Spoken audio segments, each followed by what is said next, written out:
설교 중에 하고픈 말은 아니지만 본문 설명과 관련되기 때문에 근래 뉴스에 나왔던 잔혹 사건 두 개만 제가 말씀을 드리려고 합니다. 2019년 8월에 모텔 종업원인 39세의 장모 씨가 자신에게 반말했다는 이유로 투숙객과 다툽니다. 다음날 새벽 분노를 참지 못하고 마스터키로 그 손님이 있는 방 열고 들어가서 살해하고 시신을 훼손하고 한강에 유기한 사건, 뉴스에서 많이 들었을 것입니다. 2021년 12월 불과 몇 달 전입니다. 전 여자친구의 부모가 자신을 신고했다는 이유로 흥신소를 통해서 집 주소를 확인하고 침입해서 전 여친의 어머니를 살해하고 남동생에게 중상을 입혔던 사건입니다.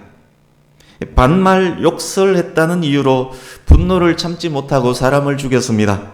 자신을 신고했다는 이유로 분노를 참지 못하고 사람을 죽이고 다치게 했습니다.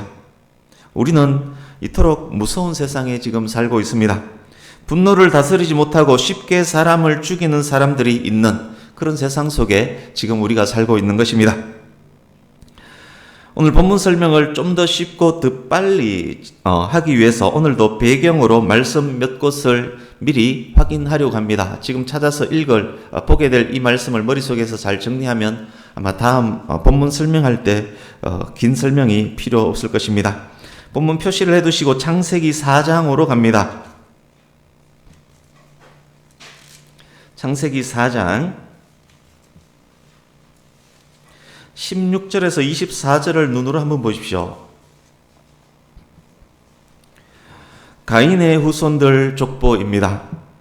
19절에 라멕이라는 인물이 나옵니다. 이 라멕은 노아의 아버지 라멕과는 구분해야 합니다. 라멕이라는 이름이 나오는데 이 사람이 최초로 일부 다처제 2명의 아내를 둔 최초의 사람입니다. 두 아내에게서 여러 명의 자녀가 태어납니다. 23절을 보십시오.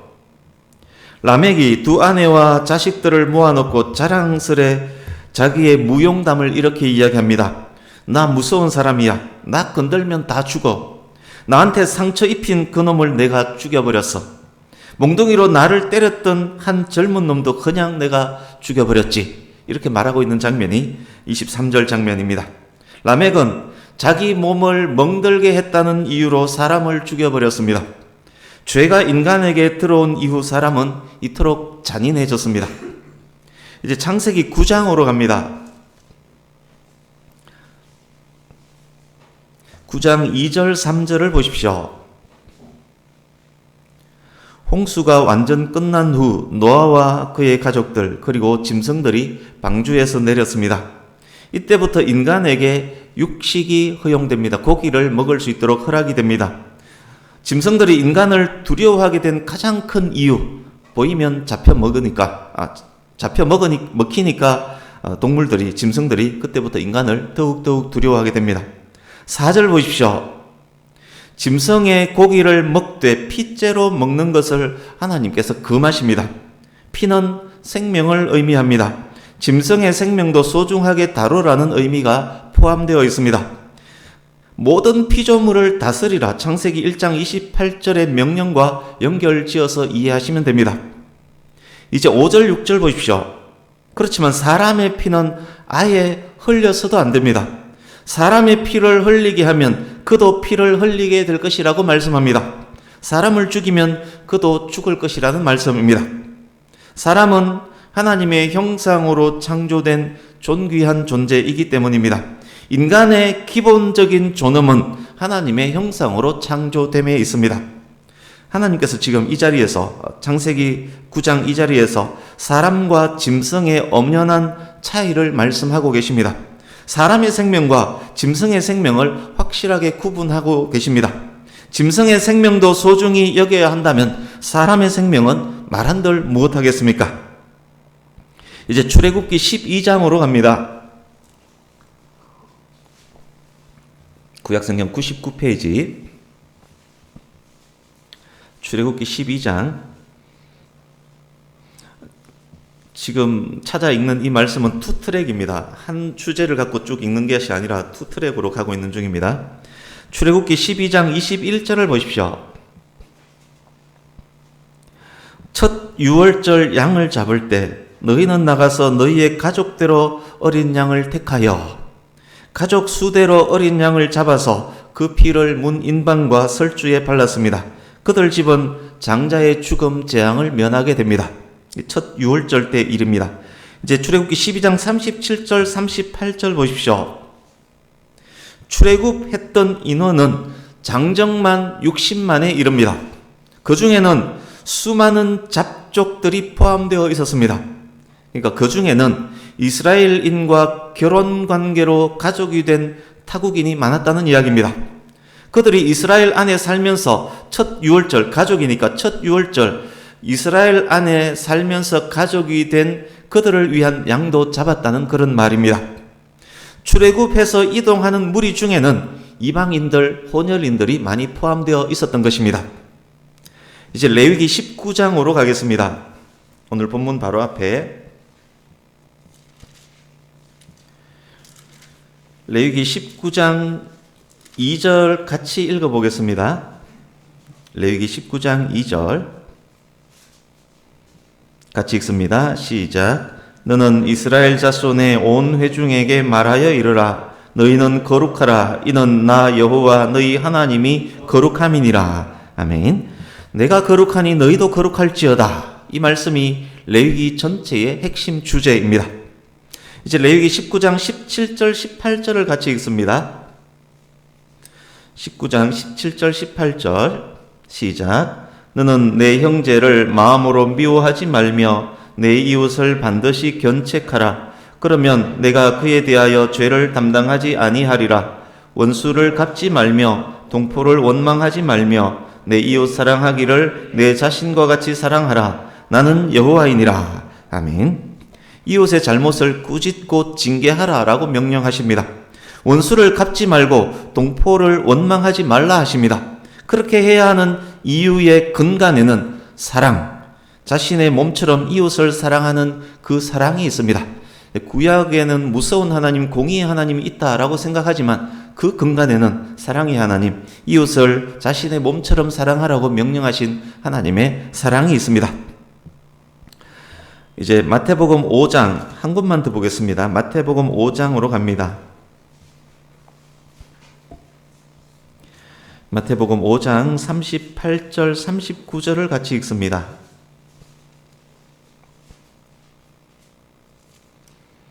마태복음 5장 38절 39절 시작. 또 눈은 눈으로 이는 이로 갚으라 하였다는 것을 너희가 들었으나 나는 너희에게 이르노니 악한 자를 대적하지 말라. 누구든지 내 오른편 뺨을 치거든 왼편도 돌려대며. 아멘. 지금 예수님께서 이렇게 말씀하시는 중입니다. 눈에는 눈, 이에는 이. 이것은 재판관에게 맡겨라. 친히 원수 갚지 마라. 원수는 하나님께서 갚으실 것이다. 오히려 나는 너희에게 말한다. 원수를 사랑하며 너희를 박해하는 자를 위해서 기도해라. 악에게 지지 말고 선으로 악을 이기라. 바울 사도가 주석한 내용까지 합쳐서 지금 예수님의 말씀에 대해서 설명을 드렸습니다. 예수님께서 마태복음 5장 이 말씀을 통해서 그렇게 말씀하고 계시는 중입니다. 지난 2주간 나눈 말씀 중 일부도 짧게 복습을 하겠습니다. 믿지 않는 사람과 결혼함이 올무가 될 수 있음을 지지난주에 말씀을 드렸습니다. 믿음 안에서 결혼이 중요한 것입니다. 기독교인 부모의 신실함이 사랑하는 자녀에게 깨끗한 삶의 원천을 제공한다는 말씀 지난주에 드렸습니다. 믿음 안에서의 출산도 중요하다는 말씀입니다. 오늘 말씀을 들으실 때 지금까지 나눈 내용들을 근간에 두고 머릿속에서 연결하면서 들을 수 있기를 바랍니다. 이제 본문으로 가겠습니다. 본문 앞부분까지 절기와 성소 안에서의 등잔불과 진설할 떡에 대한 규례에 대한 내용들이 있었습니다. 본문 이후로도 안식년, 희년 등 각종 규례에 대한 내용이 이어집니다. 규례에 대한 말씀을 하다가 갑자기 어떤 이야기 하나를 하고 그리고 계속 규례에 대한 말씀을 이어가는 그런 문장 구조입니다. 규례를 이야기하는 그 중간에 삽입된 이야기가 바로 오늘 본문입니다. 10절, 11절 보십시오. 한 혼혈인 남자가 있습니다. 남자의 어머니는 단 지파의 디버리의 딸 슬로밋입니다. 이름과 족보까지 구체적으로 기록된 것은 당시 광야 이스라엘에게 많이 알려진 사건이었기 때문일 것입니다. 아버지는 이름이 밝혀지지 않는 애굽 사람입니다. 이 가족이 어떻게 광야 이스라엘에 있을 수 있었는지를 한번 추적해 보겠습니다. 이스라엘이 애굽의 종으로 살 때 단지파 디브리의 딸 슬로밋이 애굽인과 결혼했습니다. 아들을 낳았습니다. 남편과 함께 애굽의 신들도 섬겼을 것입니다. 가장이 애굽인이기 때문에 종살이하는 이스라엘보다는 편한 삶을 살았을 것입니다. 그들에게 모세가 등장했고 하나님께서 모세를 통해서 10가지 재앙을 내립니다. 하나님의 능력을 경험한 이 가족이 이번에는 하나님을 믿기 시작합니다. 어린 양을 잡아서 유월절을 지킴으로 가족 전체의 멸망을 면합니다. 이스라엘인의 신분으로 이제 이들도 출애굽합니다. 홍해 도하, 반석에서 나는 샘물, 만나와 메추라기, 시내산에 임하신 하나님을 경험했습니다. 그렇지만 처한 환경에 따라서 애매모호할 때가 있었습니다. 힘들고 어려울 때 자주 애굽에서 섬겼던 신들이 생각납니다. 자주 애굽과 애굽 신들의 이야기를 합니다.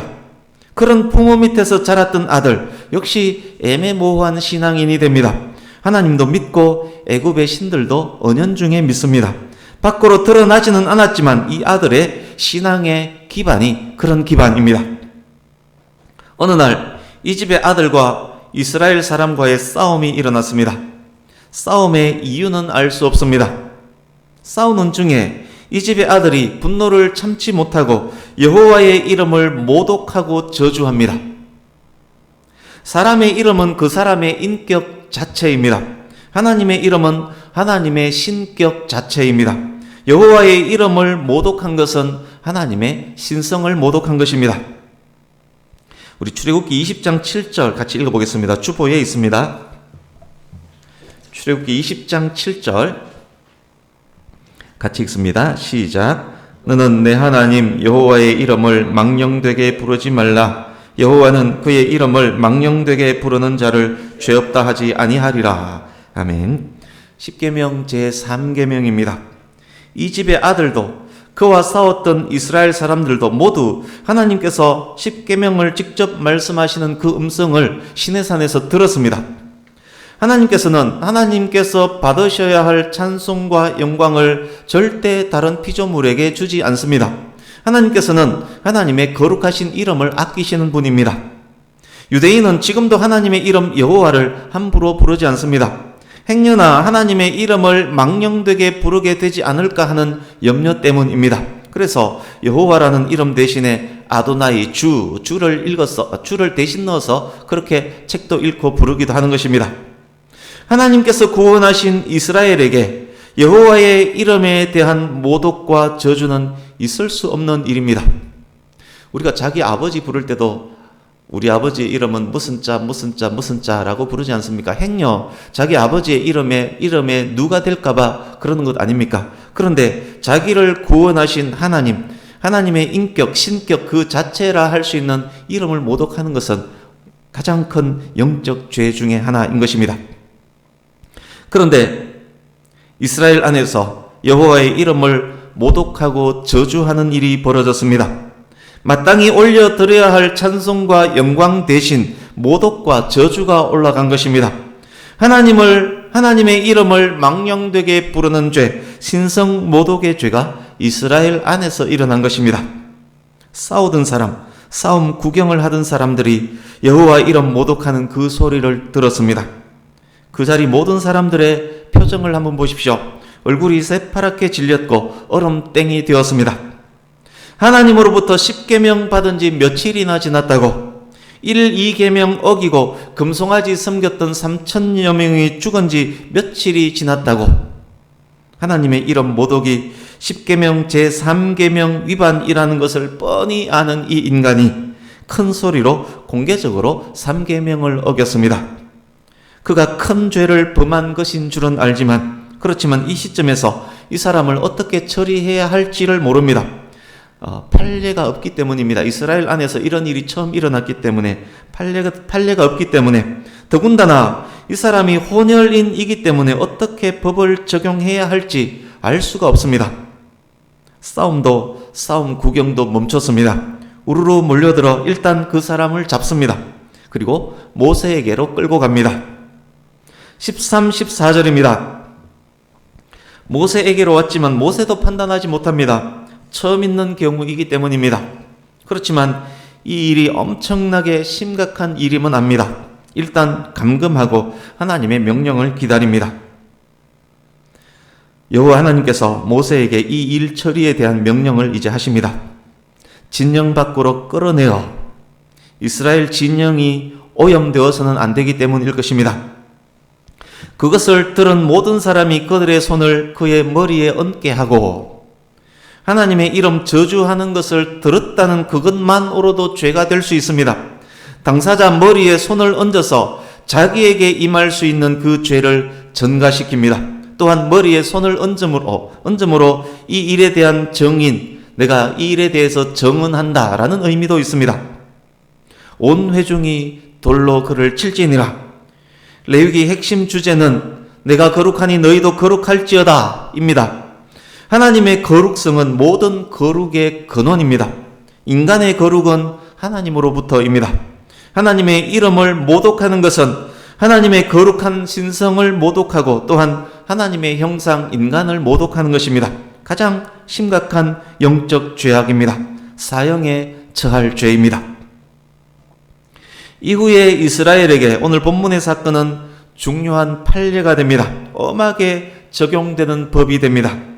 성경에 신성 모독으로 모함당해서 죽임당한 몇 사례가 있습니다. 이세벨은 나봇의 포도원을 뺏기 위해서 신성 모독의 죄를 나봇에게 뒤집어 씌워 사형시킵니다. 초대교회 스데반 집사는 신성 모독죄로 고소당해서 순교합니다. 예수님의 죄를 찾지 못하던 대제사장은 신성 모독을 명분 삼아 결국 십자가로 보냅니다. 신성 모독의 죄를 모함의 도구로 사용했다면 실제로 신성 모독을 범한 자들에게는 얼마나 엄하게 이 법이 적용되었겠습니까? 이제 15절 16절입니다. 하나님께서 모세에게 다시 한번 말씀하십니다. 이스라엘 모든 백성에게 알려라. 누구든지 하나님을 저주하면 그 언행에 대한 책임을 져야 한다. 여호와의 이름을 모독하면 반드시 사형에 처하라. 온 회중이 돌을 던져 죽일지니라. 이스라엘인이든지 혼혈인이든지 이스라엘 안에 거하는 외국인이든지 사형에 처하라. 그러면서 다시 한번 정리해 주고 계십니다. 이제 새로운 단락이라고 할 수 있는 17절에서 22절입니다. 이 새로운 단락의 핵심이라 할 수 있는 것은 20절입니다. 우리 20절 같이 한번 읽어보겠습니다. 20절 시작. 상처에는 상처로, 눈에는 눈으로, 이에는 이로 갚을지라. 남에게 상해를 입힌 그대로 그에게 그렇게 할 것이며. 아멘. 이웃에게 골절상, 상처로 번역된 원어는 골절과 관련됩니다. 이웃에게 골절상 입힌 자는 잡아서 똑같이 골절상 입히고, 그러니까 이웃의 다리를 부러뜨린 자는 잡아서 다리 부러뜨려 버리고, 이웃의 눈탱이를 밤탱이로 만든 자는 잡아서 그 사람의 눈을 밤탱이로 만들어 버리고, 이웃의 이를 부러뜨린 자는 잡아서 이를 부러뜨려 버리라는 그런 말씀입니다. 영화 한 장면 속에서 원수가 앞으로 나가는 어떤 사람이 눈에 힘을 주고 부르르 떨면서 이에는 이, 눈에는 눈 할 때 그 모습이 지금 떠오릅니다. 그런데 이상하지 않습니까? 사랑과 공의를 말씀하는 성경에서 나를 해코지한 놈은 잡아서 그대로 해코지하라고 가르치다니요. 그대로 복수하라고 가르치고 있다니요. 그렇지만 이 법은 잔인하게 복수하라는 법이 아닙니다. 오히려 하나님의 공의가 반영된 법입니다. 지은 죄에 가장 합당한 벌을 주라는 말씀입니다. 서두에 말씀드렸던 사람들을 한번 생각해 보십시오. 그들이 이 법을 알고 실행했다면 절대 사람을 죽이지 않았을 것입니다. 자신에게 반말해서 기분 나빴다면 그 사람도 기분 나쁘게 반말하면 되었을 것입니다. 자신을 신고해서 기분 나빴다면 그 사람을 신고해서 기분 나쁘게 하면 되었을 것입니다. 라멕이 이 법에 순종했다면 자신에게 상처 입힌 자, 몽둥이로 때린 자를 죽이지는 않았을 것입니다. 맞은 만큼 때려주고 말았을 것입니다. 그렇습니다. 잔인하게 복수하라는 법이 아니라 가장 공정하게 법을 집행하라는 그런 말입니다. 오늘날 법 원칙도 따지고 보면 눈에는 눈, 이에는 이에 기반합니다.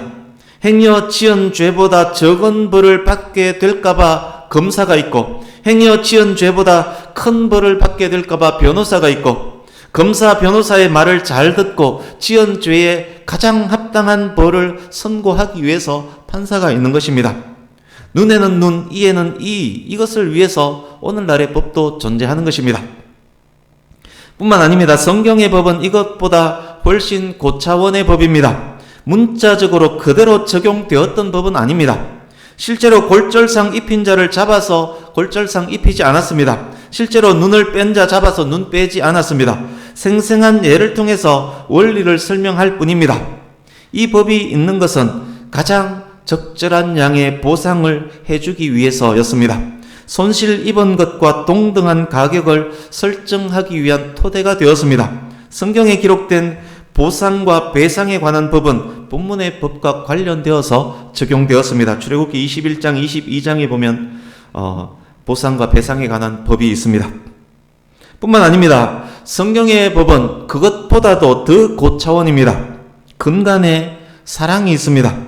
최악의 경우일지라도 눈에는 눈, 이에는 이, 여기까지 그것의 의미입니다. 서두에서 이미 확인했습니다. 오히려 미워하지 말고 사랑으로 견책하라 하십니다.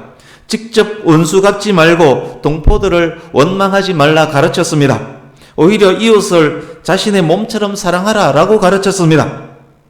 원수를 갚으라는 법으로 행여 오해할까봐 예수님께서도 다시 해석해 주셨습니다. 그거 원수 갚는 법 아니다. 그것은 상대방 인권을 존중하도록 하기 위한 법이다. 나는 너희에게 말한다. 원수 갚지 말고 오른뺨 때리면 오히려 왼뺨 갖다 대라. 원수마저도 사랑하라. 무엇이든지 남에게 대접을 받고자 하는 대로 너희도 남을 대접하라. 오늘 본문의 이 원리는 예수님께서 설명해 주신 바로 그 원리인 것입니다. 그렇지만 이 법이 무조건적인 사랑과 용서의 법은 아닙니다. 사람을 죽인 자에게는 눈에는 눈, 이에는 이가 문자 그대로 적용됩니다. 17절 보십시오. 사람을 쳐 죽인 자는, 과실치사는 이것에 해당되지 않습니다. 과실치사에 대한 법도 성경에 따로 있습니다. 이 법은 고의로, 악의로 사람을 잔인하게 죽인 자에 대한 법입니다. 반드시 죽일 것이요, 사람을 죽인 자는 그도 죽임당하는 것이 법입니다. 오늘날의 법도 크게 다르지 않습니다. 계획에 의해서 고의적으로 잔인하게 사람을 죽인 자는 법정 최고형에 처합니다. 실제로 집행되지는 않을지라도 사형에 준하는 벌이 선고됩니다. 21절 보십시오. 짐승을 죽인 자는 보상하고 변상하지만 사람을 죽인 자는 사형에 처합니다. 짐승의 생명과 사람의 생명을 엄격하게 구분하고 있습니다. 사람의 생명과 짐승의 생명은 다릅니다. 짐승의 피는 먹지 말라 하셨고 사람의 피는 흘리지 말라라고 한 이유입니다. 오늘날 그 짐승을 아끼고 사랑하는 집 굉장히 많지 않습니까? 그렇지만 자기 집에 키우고 있는 그 짐승, 가족처럼 키우고 있지만 사람은 아닙니다. 그 짐승을 사람처럼 대하면 안 됩니다. 왜냐하면 자주 보면 아빠가 뭐 해줄게, 걔한테, 고양이한테 엄마가 뭐 해줄게, 자기가 고양이란 말입니까? 아니면 고양이가 사람이란 말입니까? 아끼고 사랑하고 다스리는 것 맞지만 사람과 짐승은 엄격하게 구분이 됩니다. 잘못해서 짐승을 사람처럼 대하게 된다면 사람을 짐승처럼 대하게 되는 그런 일도 벌어질 수 있습니다. 사람과 짐승의 생명은 엄격하게 구분됩니다. 그것이 성경에서 가르치는 원리입니다.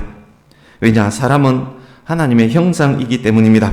하나님의 형상, 사람의 인성은 존중되어야 하기 때문입니다. 사람을 죽이는 것은 그의 인성모독이기 때문입니다.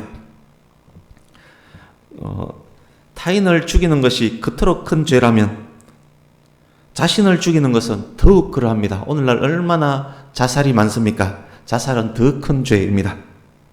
그렇습니다. 이 법이 동해보복법, 보복법이라고 불리고는 있지만 사실은 보복법이 아니라 인간을 보호하기 위한 보호법인 것입니다.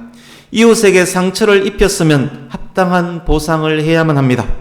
이웃을 괴롭게 하면 결국 자기를 괴롭히는 것이 됩니다. 이웃의 재산도 나의 재산처럼 여겨서 지켜주도록 만든 그런 법입니다.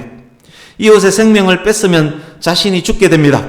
이웃의 생명을 곧 자신의 생명처럼 중요하게 여기도록 만드는 법입니다.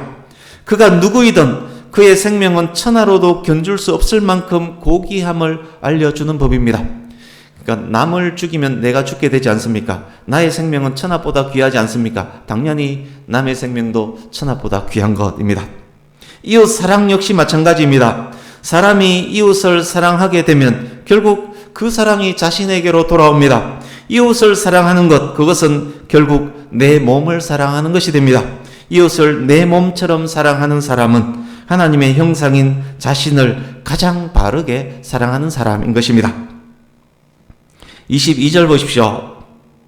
이 법은 이스라엘인이든지 혼혈인이든지 이스라엘 안에 거하는 외국인이든지 모두에게 동일하게 적용되는 법입니다. 나는 너희의 하나님 여호와이니라. 이 법을 제정하신 분이 하나님이심을 다시 알려주고 계십니다. 이 법은 반드시 준수해야만 하는 율법임을 강조하는 본문입니다. 이제 23절입니다. 다시 원래 이야기로 돌아왔습니다. 모세가 이스라엘 자손에게 말하니, 모세가 저주하는 말을 들은 자들에게 말했지만 모든 이스라엘 자손에게 라고 말하고 있습니다. 모든 이스라엘에게 적용될 법이라는 말씀입니다. 그들이 그 저주한 자를 진영 밖으로 끌어내어 돌로 쳤더라. 하나님의 명령대로 법이 집행되었습니다. 진영 밖으로 끌어내어서 머리에 손을 얹어 죄를 전가하고 정인임도 확인한 후에 그들이 돌을 던져서 사형을 집행합니다. 이스라엘 자손들이 하나님의 명령에 순종했습니다. 이제 몇 가지 정리 적용하면서 말씀을 마무리하겠습니다. 지난 2주간 말씀과 연결되는 부분이 있습니다. 믿음 안에서 결혼하는 것 중요합니다. 믿음 안에서 출산하는 것 역시 중요합니다. 믿음 안에서 자녀 양육하는 것 더욱 중요합니다. 이스라엘인 어머니와 애굽인 아버지 사이에서 태어난 본문 속 아들 보십시오. 하나님도 알고 애굽의 많은 신들도 압니다. 종교 혼합의 가정에서 순수한 신앙을 배우지 못하며 자랐습니다. 쉽게 흥분하고 분노하며 혀를 경솔하게 놀립니다.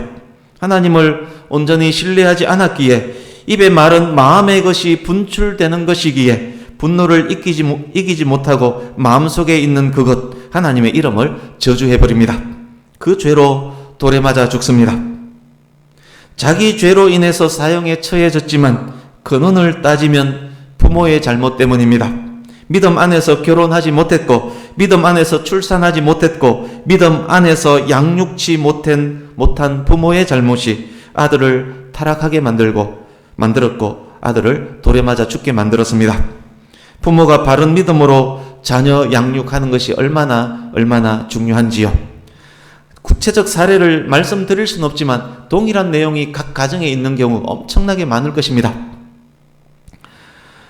두 번째, 오늘 말씀의 내용, 오늘 본문의 내용은 2개였습니다. 하나는 신성모독과 그에 합당한 벌에 대한 것입니다.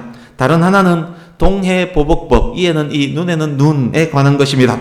왜 이 2개의 내용이 같은 단락 안에 기록되었을까요? 2개의 내용은 어떤 연관성이 있는 것인가요? 주보에 기록된 말씀의 제목을 보십시오. 신성모독, 인간모독으로 정했습니다.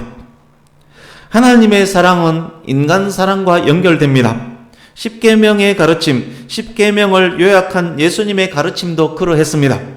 마찬가지입니다. 하나님에 대한 범죄는 또한 사람에 대한 범죄와 연결됩니다.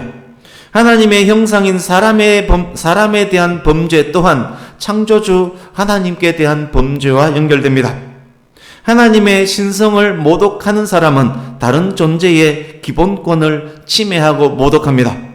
하나님의 거룩한 이름을 높이는 사람은 하나님의 형상인 사람을 귀하게 여기고 존중합니다. 하나님께서 다스리라 하신 다른 피조물들도 잘 다스립니다.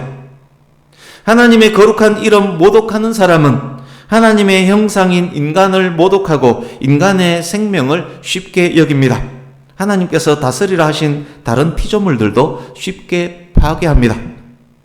신성 모독의 죄를 말씀하는 이 본문에서 인간의 생명 존중, 공정한 법 집행에 대한 내용이 포함된 이유입니다. 하나만 더 말씀드리겠습니다. 16절 보십시오. 여호와의 이름을 모독하면 그를 반드시 죽일지니. 17절도 보십시오. 사람을 쳐 죽인 자는 반드시 죽일 것이요. 반드시 죽일 것이요. 사형 집행의 강제성이 있습니다. 이 말씀을 통해서 종말에 있게 될 대심판을 미리 보게 됩니다. 예수님 다시 오시는 그날 궁극적 대심판에서 본문 말씀은 절정을 이루게 될 것입니다. 하나님의 사랑이 예수 그리스도를 이 땅에 보내셨습니다. 구원하기 위해 독생자까지 보내신 하나님의 사랑을 끝까지 거부한다면 그것은 구원의 이름 여호와를 모독하는 행위입니다. 끝까지 회개하지 않는 죄인은 영원한 사망을 맞이하게 될 것입니다. 피할 수 없습니다. 공의의 하나님께서 반드시 집행하실 것입니다. 그러기에 오늘 말씀은 예수님의 재림을 바라보면서 신성 모독한 죄인이 반드시 죽게 될 그날을 미리 보여주시면서 하나님의 공의로 사형 집행을 하기 이전에 독생자 보내신 하나님의 사랑으로 믿지 않는 자에게 회개를, 거룩한 삶을 살지 못하는 그리스도인에게는 거룩을 요구하는 그런 말씀인 것입니다. 믿지 않는 자에게는 회개를, 성도가 되었지만 양을 잡고 문설주에 피를 바르고 출애굽했지만 그렇지만 거룩한 삶을 살지 못하는 그런 성도에게 거룩을 요구하는 그런 말씀인 것입니다. 사랑하는 성도님 여러분, 하나님의 이름을 높이는 삶을 살기를 축복합니다. 하나님의 이름에 영광과 찬송을 올려드리는 삶을 노력하기를 축복합니다. 거룩하신 하나님의 백성답게 더욱 거룩함을 노력하는 성도 되기를 간절히 바랍니다. 바르고 신실한 신앙을 갖도록 하는 것, 그것을 자녀 교육의 최우선으로 삼기를 간절히 바랍니다. 하나님의 이름을 높이는 성도이기에 이웃을 더욱 사랑하며 섬기는 성도로 살 수 있기를 예수님 이름으로 축복합니다. 우리 함께 신명기 6장 4절에서 9절을 읽고 마치려고 합니다. 신명기 6장으로 갑니다. 이 시간 우리에게 주시는 하나님의 명령입니다. 순종을 다짐하면서 읽을 수 있기를 바랍니다. 이 본문으로 주일 낮에 말씀 전한 적은 있습니다. 그렇지만 오늘 말씀과 연결해서 이 본문을 하나님의 명령으로 들을 수 있기를 바랍니다. 신명기 6장 4절에서 9절 한 목소리로 같이 읽습니다. 시작. 이스라엘아 들으라. 우리 하나님 여호와는 오직 유일한 여호와이시니 너는 마음을 다하고 뜻을 다하고 힘을 다하여 내 하나님 여호와를 사랑하라. 오늘 내가 네게 명하는 이 말씀을 너는 마음에 새기고 내 자녀에게 부지런히 가르치며 집에 앉았을 때에든지 길을 갈 때에든지 누워 있을 때에든지 일어날 때에든지 이 말씀을 강론할 것이며 너는 또 그것을 내 손목에 메어 기호를 삼으며 내 미간에 붙여 표로 삼고 또 내 집 문설주와 바깥 문에 기록할지니라. 아멘. 이 말씀에 순종하는 성도라면 천대까지 복을 받는 하나님의 크신 은혜를 반드시 경험하게 될 것입니다. 이런 복이 저와 여러분 모두의 가정에 있기를 예수님의 이름으로 축복합니다. 아멘. 기도하겠습니다.